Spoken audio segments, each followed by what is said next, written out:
Praise the lord. మన ప్రభువును రక్షకుడైన యేసుక్రీస్తు నామములో దేవుని బిడ్డలందరికీ వందనాలు. ఈ దినమంతయు దేవుని సన్నిధి మనకు తోడుగా ఉండునుగాక. ఈ దినపు యేసయ్య జీవపు మాట 138వ కీర్తన 8వ వాక్యాన్ని చదువుకుందాము. యెహోవా నా పక్షమున కార్యము సఫలము చేయును. ప్రియా దేవుని బిడ్డలారా, మనము సేవించే దేవుడు మన కార్యములను సఫలం చేయవాడు. ఆయన మన పక్షాన ఉండి మన కార్యాన్ని సఫలము చేస్తాడు. కార్యము అంటే పని. దినాన నువ్వు ఏ పని ప్రారంభిస్తున్నావో, ఏ వ్యాపారం ప్రారంభిస్తున్నావో, ఏ ఉద్యోగ ప్రయత్నం ప్రారంభిస్తున్నావో, దేవుడి దినమందు నీ పక్షాన ఉండి నీ కార్యాన్ని దేవుడు సఫలము చేయునుగాక. దినాల్లో కొంతమంది వారి చేయుచున్న కార్యములలో సఫలము కాక విఫలమై బాధపడుతూ కన్నెల మధ్యలో కొనసాగుతూ ఉన్నారు. అయితే ఈ దినమందు ప్రభు మనతో మాట్లాడుతున్న మాట, నువ్వు దైవ చిత్తానుసారముగా ఏ కార్యాన్ని ప్రారంభించినా ఆ కార్యాన్ని దేవుడి దినమందు సఫలము చేయబోతూ ఉన్నాడు.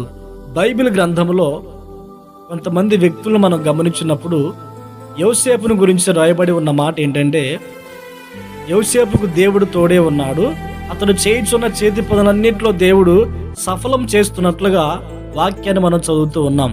అలాగునే నెహెమ్యా యెరూషలేము ప్రాకారాలు పడిపోయినప్పుడు, యెరూషలేము యొక్క గుమ్మాలు అగ్ని చేత కాల్చబడినప్పుడు మరి ప్రార్థన చేశాడు అవి కట్టాలని.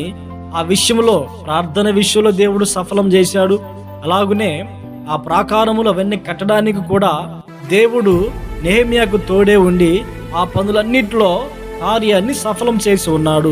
ఇలాగున ప్రియ దేవుని బిడ్డలారా, మనం గమనించినప్పుడు మరి అబ్రహాము తన కుమారుడైన ఇస్సాకునకు వివాహం చేయాలి అని తన దాసుని పంపించినప్పుడు ఆ విషయంలో కూడా, వివాహ విషయంలో కూడా దేవుడు కార్యాన్ని సఫలం చేసినట్లుగా లేఖనాలు మనం గమనిస్తూ ఉన్నాం.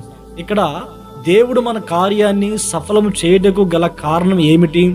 భక్తులైన వారి జీవితాలలో దేవుడు కార్యాలని సఫలం చేయటకు గల కారణం ఏమిటి అంటే, దేవుడు వారికి తోడే ఉన్నాడు. అంటే దేవుడు వారి పక్షమున ఉన్నాడు కనుకనే వారు చేయుచున్న ప్రతి పనిలో, ప్రతి ప్రార్థనలో, ప్రతి ప్రయత్నములో దేవుడు సఫలం చేశాడు.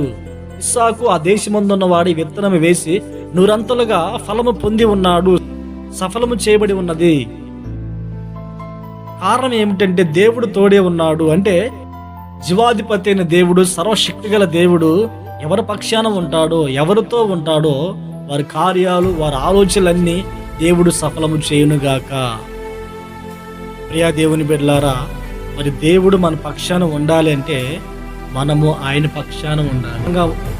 మనము ఆయనకు ప్రీతికరముగా ఉండాలి. మనము ఆయనకి ఇష్టమైన వారముగా ఉండాలి. మనము ఆయన్ని సేవించే వారముగా ఉండాలి. ఆయన్ని వెంబడించే వారముగా ఉండాలి. ఆయన పేరట ప్రార్థన చేసే వారముగా ఉండాలి. మనము ఆయన పక్షాన ఉంటే ఆ దేవుడు, జీవం కలిగిన దేవుడు మన పక్షాన ఉండి మన కార్యములన్నీ సఫలపరచునుగాక. ప్రార్థన. పరిశుద్ధుడైన తండ్రి, ప్రేమ స్వరూపి, ఆశ్రయదుర్గమైన దేవా, మీకు స్తోత్రాలు చెల్లిస్తున్నాము నాయనా. ఈ దినాన్ని మీరు మాకు అనుగ్రహించి ఉన్నారు. ఈ దినమందు మా కార్యములను మీరు సఫలం చేయబోతున్నారు. అందుకే స్తోత్రాలనైనా. మీరు మా పక్షాన ఉన్నారు నా తండ్రి. మేము మిమ్మల్ని సేవించినట్లుగా, మిమ్మల్ని ఆరాధించి వెంబడించినట్లుగా, మీ చిత్తమును నెరవేర్చినట్లుగా సహాయం అనుగ్రహించండి. ఈ దినమంతా కృపాక్షేమాలు తోడుగా ఉంచి మహిమను పొందండి. ఈ ప్రార్థనలో ఏకీభవించిన ప్రతి వారిని ఆశీర్వదించి మీరు మహిమను పొందమని యేసు నామములో ప్రార్థించి అడిగి వేడుకొనుచున్నాను తండ్రి. ఆమేన్, ఆమేన్.